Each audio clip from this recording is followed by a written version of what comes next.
The winter surge, we've been planning for it for months. We knew it was going to come. Whether it was going to be Delta, Omicron, it doesn't matter. We knew that the seasonality of the virus was going to hit New England very hard, and we're just kind of at the tip of the spear. Michigan, some of the other upper Midwest states as well. Again, all our hospitals are open. You can get health care in any hospital in New Hampshire, but they are maxed out. There's no doubt about it.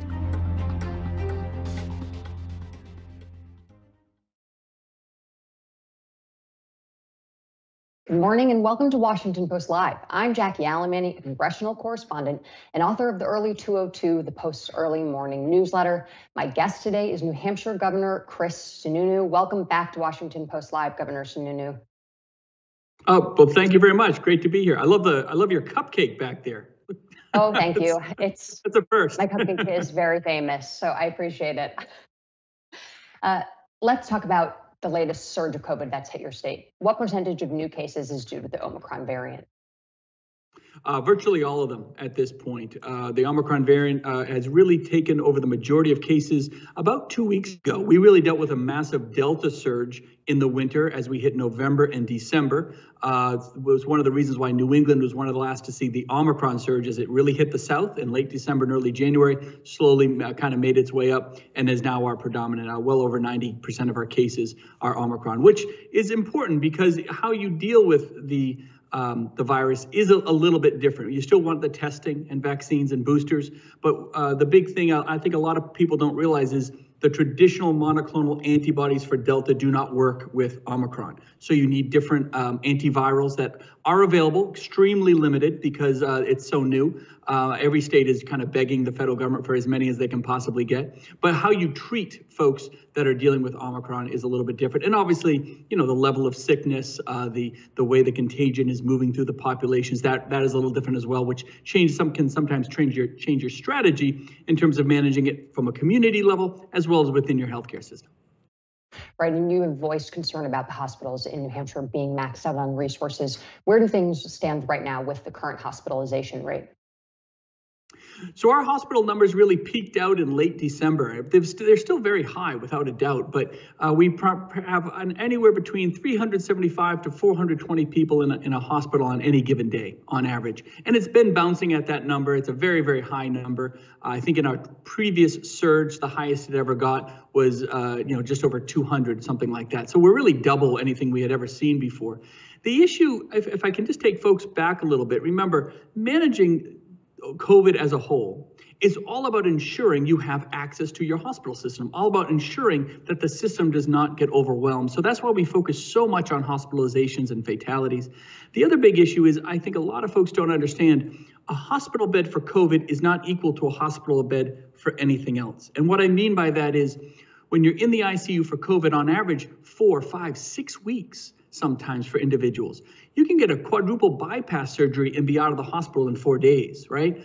So this is very different in that there's almost nothing like it in terms of the amount of time an individual takes up that bed. So what I mean really is when you have one person in a COVID hospital bed, it's really equal to 5 or 6 or 7 people for other issues. And that's why hospitalization of COVID is such an important metric to watch because it overwhelms the system more than any other type of illness you could get. And Governor, I'm wondering, are you vaccinated and boosted, and do you recommend that your constituents who have yet to do so get vaccinated? Absolutely. Absolutely. Vaccinated, boosted. Every time I do it, I'm very public about it. In fact, I waited for my booster for about 10 extra days because we did what we call the booster blitz, where we did sites all across the state, tried to do a lot of marketing and push around it and made sure the cameras, that's one area where I'm not too shy. I say, look, put the camera right on me. I want people to know this is safe. This is what you have to do. And without a doubt, given the number of people I interact with every single day, I can only imagine what it has saved me from because we see what happens specifically with the unvaccinated and the unboosted population. Still the vast majority of folks in our hospitals are unvaccinated and unboosted. So you have to really be up to date with that. We encourage it. I'm as pro-vaccine as they come. I don't believe the federal government needs to be mandating it. I think that's an overreach of government. It is a healthcare decision, of course. Once you start down the path of government forcing it, I'm not there. I don't think any government should be. Even though I want everyone to be boosted and vaccinated, you have to also understand the limits of government kind of intervention there. So we put a lot of marketing, a lot of messaging on it. And as governor, I think you have to kind of lead by example, to be sure. Why do you think then some of your Republican counterparts, people like Governor Ron DeSantis, are having such a hard time saying that they are vaccinated and recommending other people to do so? I don't know. I don't want to answer for them in terms of, the dynamics of why they make decisions, why they publish or talk about certain things. I will say this, one thing that I think a lot of us got frustrated with was specifically in the media, and I'm not saying just the Washington Post by any means, but all across the media, it was Republicans don't want the vaccine and Democrats do. Look, there are thousands of Democrats in the state of New Hampshire that don't want the vaccine for various reasons. I talk specifically about two examples. One was a young nurse that I ran into. One was a young school teacher. They were young women, and for whatever reason, they were concerned about the aspect of the vaccine and the booster with pregnancy. And so we talked to them and said, no, there's no data to support that. It's very safe. You can do it. And you walk them through it. You encourage them to talk to their doctor, right? I don't think anyone should just be taking the governor's or talk to your medical provider, talk to your doctor about the safety of the vaccine. So, both were staunch liberal Democrats, of course, but it's not about one party or another or anything like that. I think that creates a lot of division. I think the best we can do, and all I'm trying to do is lead by example here in my own state, whether it's leaders in your community or from the hospitals, talk to your doctor, get the information, and hopefully you're making the right decision. Omicron is still very serious. I think there's also a lot of complacency. There was complacency back in the fall, I think, from the bulk of America, but now we hear more and more studies that Omicron isn't as serious. And that's true, and that's actually a very good thing.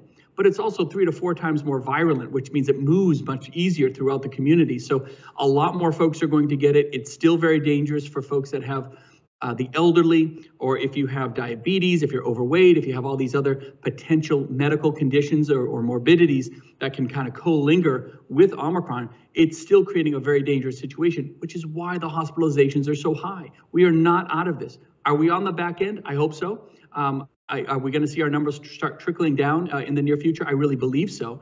But we're by no means out of this. We don't know what the next variant could bring. So at least from my point of view, I think we just still have to stay as vigilant as ever, right? You don't run 24 miles of a marathon and just call it a day, right? You got to run the whole race. And sometimes those last miles can be the hardest, but you got to see it all the way through. And on the topic of reaching across the aisle, you've worked with the federal government to receive COVID-19 assistance. There's been a year of Joe Biden in the presidency. What would you say is the biggest difference between how he's handled the coronavirus pandemic versus President Trump's handling of the pandemic? Well, a couple things. I have to be honest, I think communication's been frustrating. I don't mean to lead with the negative. I try to stay very positive, but I think I speak for all governors when I say Republican and Democrat. When in 2020, when we were on the phone every week with the administration, you had the president, the vice president taking a lead role. As a governor who was really managing the process in our own states, Republican and Democrat alike, we could talk to the decision makers. We had direct contact with them. We could get their feedback. And they could hear from us. And I think that was a very powerful tool in giving America the transparency and connection to decisions at the federal level, what we could transpire here at the state level and get out to our citizens. We're essentially the localized mouthpiece, if you will, for what was happening at the national level.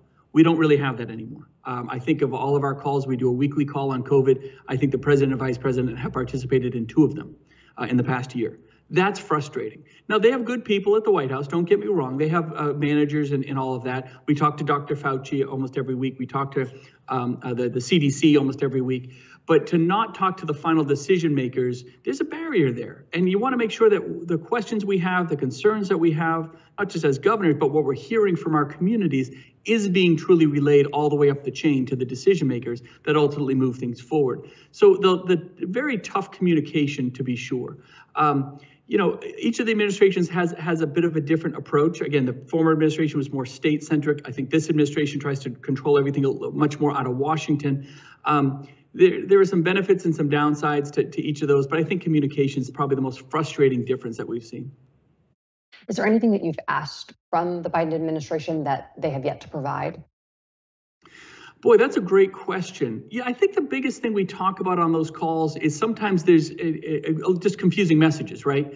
1 week you hear they're not going to mandate the vaccine. 2 weeks later, they are going to mandate the vaccine. 1 week, they're in one area. 1 week they're other. We could go through. I think everyone understands there's many different examples of that. When they released the 5-day quarantine provisions just very recently, it was like, okay, that was kind of came out of the blue. We had a phone call, and I think literally 3 hours later, they didn't mention anything on the phone call, but 3 hours later, they made this very significant announcement, but then nothing to back it up. So I think what we ask of them mostly is just, can you explain the hows and whys? I try to be super transparent about how I manage. I go in front of, I do a press conference at least every week to talk about this stuff. We show the data and the trends so that folks might not agree with a position we're taking or a strategy we're taking, but at least they understand the hows and whys we're doing it. It's not political. It's what we're seeing with data. It's what we're seeing in hospitals, whatever it might be. If anything, we're trying to always ask them, can you give us more data, more information? Recently, we've been very aggressive on home tests. We were one of the states leading the nation on home tests. We've actually done 2 rounds of what just happened yesterday, which is a very positive thing. You can go online with the federal government website and click on a button and you get a home test delivered in a couple weeks. We were doing that in December, where we've done it a couple times now where you went online and you literally got your home test in 2 days. So we're very proud to do that. One of the frustrations we have is we have all these new programs coming on a statewide scale where we're going to have more home tests. And now we're hearing we might not get those tests, right? They're all being diverted to the federal program, not the state program that's already been very successful. So sometimes there are things that are taken away. That happened in the previous administration as well. We had cases of when we were bringing in PPE. New Hampshire is really good about bringing PPE in, especially from overseas. We got to be one of the best. In fact, we were the lead provider for the federal VA system. They were relying on New Hampshire to bring their PPE in. There were times early on when those planes were diverted to the feds. Effectively, FEMA would take the plane when it landed in Alaska. So that got a little frustrating. So there are times when the federal government gets in the way. They have their own mission that they're trying to drive on. All of us have the same goal, but I'm a big believer that states just, frankly, for the most part, do it better than the federal government. And so you should always defer to the state's flexibility. And that's kind of what we're asking. We're seeing a little bit of a pivot there with the administration a little bit over the past couple of weeks. I hope it keeps up. So if anything, I think it isn't that we don't get certain things from the feds. It's that sometimes they want to do it as a one-size-fits-all solution out of Washington, as opposed to saying, you know what, what's important right now for New Hampshire might be very different than Florida or New York or Missouri or California. So let's really defer to those governors about what their needs are, flexibility and how to spend money. I mean, we get a lot of money from the feds, but there's so many strings attached. I have a housing rental program, right? Rental relief, good idea. They gave us a lot of money. Maybe half of it's been spent over the past 9 months because rental relief isn't a major problem for us here. I'd love some of that money to be used to actually build bricks and mortar and actual housing, but they don't let us do that. So we're always asking for more flexibility from them to let us design our own systems with the resources that they're trying to provide. And I want to get to the topic of schools quickly. The Nashua School District had to close for several days because there were so many absences due to Omicron variant. You described it as a short-term solution. What is the long-term solution for schools?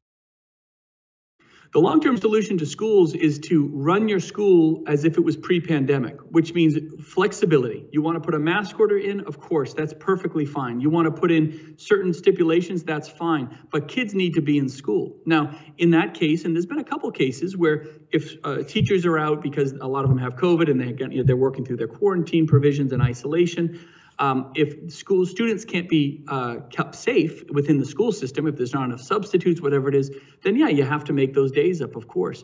But we're really trying to create solutions not for the next 2 or 3 months, but really for the long term. Because are we going to be done this in 2 or 3 months? I hope so. I don't think so, though. Is there going to be another variant down the road? If you keep creating different rules and provisions every couple of months and you kind of turn emergency orders on like a light switch and turn this off and that's back on, it creates a lot of uncertainty in the system. It creates a lot of uncertainty with parents. Kids need to be in schools. Everybody agrees with that. Maybe the teachers union doesn't agree with that, but everyone else agrees with that. They need to be in schools. And so we're trying to make sure that that process is as stable as we can. And that's by saying, okay, let's manage it with the internal management mechanisms that keep kids safe in the classroom, social distancing, how we manage lunch, masks, however they want to do it, but also make sure that we know that there is a requirement that kids have to be in classroom, and we're doing everything we can to avoid those exceptions to keep kids on that stable path. And I want to do a little bit of a pivot to the topic of politics. You disappointed a lot of your fellow Republicans last November when you announced that you wouldn't take on Democratic Senator Maggie Hassan in her reelection bid, but would instead run for another term as governor. What factors went into that decision-making process? Well, a lot. I mean, I took a lot of time. I spoke to a lot of people. My family was supportive no matter what I wanted to do. A couple things. Number one, I love my job. I really love it. It is one of the most challenging things you can imagine. It comes with a lot of public scrutiny. I get it, but it can be incredibly fulfilling because as a governor, I'm a CEO.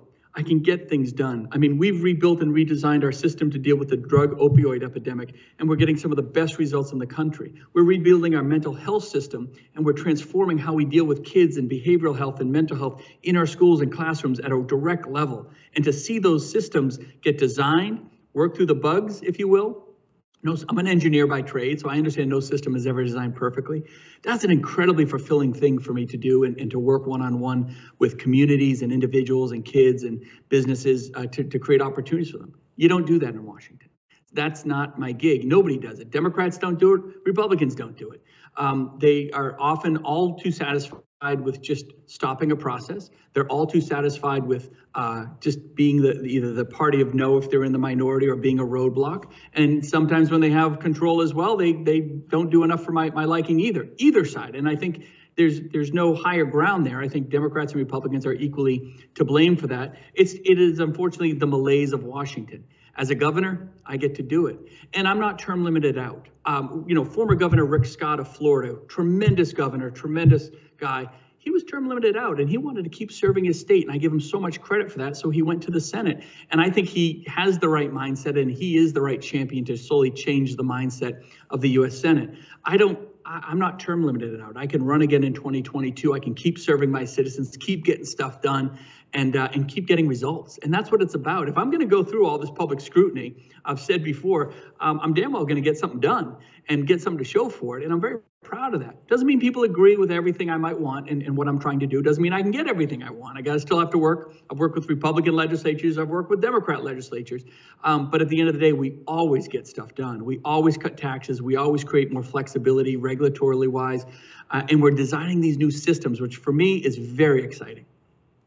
And you just made reference to it, but you expounded on it a little bit more yesterday, and you made headlines for this interview where you told the Washington Examiner that it bothered you that GOP senators you spoke with ahead of making this decision were okay with being a roadblock and doing a little more with the majority than they're doing right now. Do you think that House Leader Kevin McCarthy versus Minority Leader Mitch McConnell is doing a better job with House Republicans than McConnell's doing with his Senate? Well, let's be clear. It's not a Republican versus Democrat issue. Democrats are just as bad at doing nothing.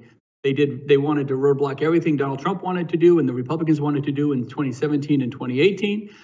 Republicans are trying to roadblock a lot of things now, and I'm very supportive of that, actually. I don't want to misunderstand. I think the Build Back Better bill was a disaster, nationalizing our elections. New Hampshire is a great example. We do our elections very, very well here in New Hampshire. We get the results on time. We were after Iowa really blew it in the caucus primary. The Democrat Party blew it in the caucus primary back in 2020, I guess it was. It was New Hampshire's first in the nation primary where we ran it almost absolutely perfectly, got the results that night, and put the whole country back on track that the process can work. Not some nationalized system. So I'm all for stopping that kind of stuff. But at the end of the day, whether it's managing a budget, dealing with Social Security or Medicare, immigration reform, which I think we all agree has to happen in some way, I don't think either party is ever going to get 60 votes. So let's try to find the 52 vote version, if you know what I mean. You got to work with the other side. You got to find something to bring other folks along on the other side to get stuff done. And I know the bases of each party are adamant about never working with the other side, but I don't believe in that. And I think 90% of America doesn't agree with that. 90% of America wants stuff to move forward in one way or another. And there has to be some way to compromise. It can't be all or nothing. So I think both parties are very much at fault that when given the minority position, Democrats in the minority position love that filibuster. Boy, they wrote letters on it, and Joe Biden and Kamala Harris, they all love that filibuster then. But the hypocrisy is, oh, now they don't, right? Because now they can actually drive in a very authoritarian way what they want to do. So, I guess it comes down to that a little bit. I think there's a little bit of a hypocrisy across Washington, and I think that's part of that Washington malaise. It's whatever fits my political position today is where I'm going to be. I don't believe in that. I don't. I think we all have a much higher responsibility. The job is bigger than ourselves. It really is. The job is not about us as individuals, as governors or senators or congressmen. The job's about those who serve, and if we ain't delivering results, then we don't deserve to have the job. But yesterday you had said that it was your GOP senators explicitly that were okay. Well, those are the only ones I talked to. Yeah, those are really the only ones I had spoken to. I didn't really talk to any Democrat senators. Obviously, it was the GOP senators that were calling to get me to run and all of that. Also, I didn't need to be the 51st vote. I really do believe Republicans have a good chance of winning back the Senate fairly handily in 2022. I don't. For a while, it was you need to run because you can be the 51st vote and all of that. So I don't feel like that. I think we have other great candidates here in New Hampshire that are likely going to beat Maggie Hassan without a doubt. She's, unfortunately for her, she's not very well liked here in New Hampshire. She's never really here in the state. So I think there's other candidates that can do it. So the article that you're referencing talked about Republican senators because those are the only ones I was really talking to about running. I didn't have many Democrats begging me to run. I don't think that should be a surprise to folks. But both sides are equally at fault for not moving things along. What would you want to get done in the Senate that your counterparts, your Republican counterparts in Washington, D.C. are not doing now? Well, let me talk about the Democrat counterparts because they're the ones that are in control. There's no discussion of balancing a budget. There's no discussion of $30 trillion in debt. We're just hoping that goes away. As a governor, I balance my budget every 2 years. I cut taxes every year. I do regulatory reform every year. Social Security and Medicare, those are going to go bankrupt. Not long from now, literally within the next decade or so. That has to be addressed. It absolutely has to be addressed. We have elderly citizens here in my state that are counting on those benefits of being there, and there's no real surety of that happening. So you got to find a way forward to make sure that there's solvency. I think immigration reform, both sides of the aisle have put forth good ideas of their pieces of immigration reform to be done. Everyone agrees it has to be done in some fashion, so do it. So do it because it's important and it's important to America. I don't have a massive immigration problem, with my friends and counterparts in Canada, but obviously we see a southern border, massive humanitarian crisis that is being horribly ignored by this administration. And aside from the illegal immigration issue, you have the human trafficking issue, you have the drugs coming across the border at an unprecedented amount. To say that we're not jumping on that as a top priority in the country is incredibly frustrating as a governor who, believe it or not, even up in New Hampshire, that trickles through, right? A lot of the drugs or opioids we might see here in New Hampshire, Maine, and Vermont, their vast majority are coming over the border, the southern border. So we all have an interest in seeing that flourish in terms of a bill or a piece of legislation that gets done the right way, a bipartisan way. If you can't get everything you want, that's okay. Let's take incremental steps. Let's find bridges, right, to bring us together, and maybe that builds bigger bridges in the future. And that's what I'd like to see out of both sides. And one of the issues that has become one of the most galvanizing issues with the party in recent months has been the issue of what Republicans call election integrity. Senator Mike Rounds last week, though, did come out and say that the former president had lost the 2020 election and that there is not any new information nor evidence of widespread fraud that would have altered the results of the election. Is that a statement that you agree with? Yeah, look, I tell people all the time, stop talking about 2020 and stop worrying about 2024. If you worry about the politics and all that, worry about 2022. Get something done today that you can go back to your constituents and say, this is what we got done, this is why. And from a purely political point of view for Republicans, if Republicans focus on that, they can be successful in 22. If you're worried about all this other ancillary stuff, you're not bringing in another new voter worrying about the 2020 election. You're not bringing in another new voter just talking about what might happen someday in 2024. If you want to win elections, you got to win what's in front of you. And if you can't win, if you don't win, you can't govern, right? So let's win in 2022. Let's focus there and stop with all this nonsense about the far past or the far future. Focus on today, and that's what we need to do. And when you do that, I think it kind of centers you a little bit. It gets your priorities in order, both politically and practically, to get stuff done. In Florida, Governor Ron DeSantis just proposed a special police agency to monitor elections. It's a $6 million proposal to hire 52 people to investigate, detect, apprehend, and arrest anyone for alleged violation of election laws. Do you think this is a good use of Florida taxpayers' money? Well, I'm not going to speak to Florida. I can tell you that if someone is, knowingly and willingly violating election law, they have to be held accountable. I mean, I think we can all believe in that. That's a violation of the law. You can't let people abuse your election system and just be, held unaccountable to that. I don't know about this 52-person police force or anything like that. That's Florida. Florida is a very different state than New Hampshire. So I would just say that I think we can all agree that there has to be accountability. That if somebody actively breaks the law, actively tries to thwart an electoral system, an election system, or voter fraud, or whatever it is, there has to be accountability there. And before we wrap up, I want to throw an Ann Coulter quote at you. She told the New York Times over the weekend that Trump is done and that everyone should stop obsessing over him. Is this a statement that you agree with? What are your thoughts on a Trump 2024 run? Well, when you talk about everyone needs to stop obsessing, I would say everyone in that statement, with all due respect, is the media, right? So the media loves to talk about Trump. The media loves to talk about the extremes, the AOC and the Bernie Sanders. Donald Trump does not define a Republican and a Republican Party, just like Bernie Sanders and AOC don't define the average Democrat, right? We're defined by what we believe in as a whole: local government, limited control on government, low taxes, those types of things, individual freedom. That's what defines a Republican. It's not a single individual. I know the exciting media story is Trump says this and the other extreme says that. But the vast majority of news you see now is about those extremes. I think both parties have handed our microphones, unwillingly sometimes, to those extreme elements, and that's the fight. Look, when we were back in grade school, if you heard there was going to be a fight on the playground at 3 o'clock, where did everyone show up at 3 o'clock, right? They showed up on the playground. They wanted to watch the fight. Social media gets invented, and they learn very quickly there's money to be made in that fight because people are going to come. And they love the fact that everyone's kind of screeching from the hilltops on social media. Mainstream media finally catches up and they say, you know what? They're making a lot of money over there. We can make money here too by playing to those extremes, because that's where the fight is. That's where the argument is. As opposed to saying, what's the best thing for America is, what are we getting done?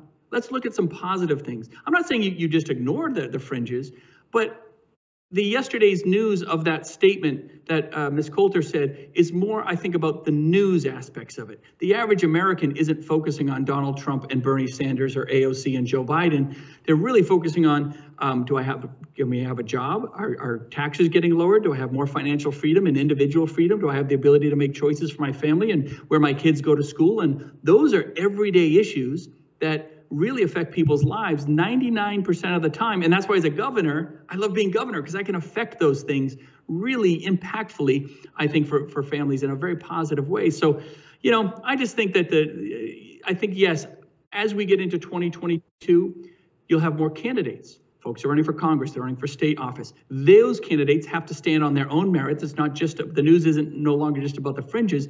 It's about those individuals. What are they about? Are they going to look you in the eye? Can we trust them as folks that want to lead our community, whether it's the planning board, governor, or U.S. Senate, right? And so those candidates on both sides of the aisle will really, I think, control, as they should, the message of the party, the message of what they're about, and the message about what they can bring to their constituents. And so I think time heals that extremity wound a little bit. But as an elected official and a leader, I think we also have to drive forward and say, yeah, we have to be about getting stuff done. That has to be the first priority in the top news story, and what we're not doing. And if we're just sitting around not doing anything, we should be held accountable for that too. And Governor, just a quick yes or no, since we're all out of time, but if former President Trump throws his back hat into the ring in 2024, would you take your name off of the table of potentially running for president in 2024? I'm not even thinking about 2024. I got an election in 22. Are you kidding? I gotta win that one. I got to earn every vote still. So I'll focus on my election in 22, and then we'll see what happens. I'm not even really, I know a lot of people are talking about the presidential thing, but not really on my plate right now. And, it's what I decide to do is between me and my family and how I can best serve the constituents, not really who else gets in the race. Sounds like not a yes nor a no. We're going to have to leave it there, but thank you so much for joining us today. You bet. Thanks so much for the time. I'm Jackie Alamany. As always, thanks so much for watching. To check out what interviews we have coming up, please head to WashingtonPostLive.com to register and find out more about all of our upcoming programs. Thanks again.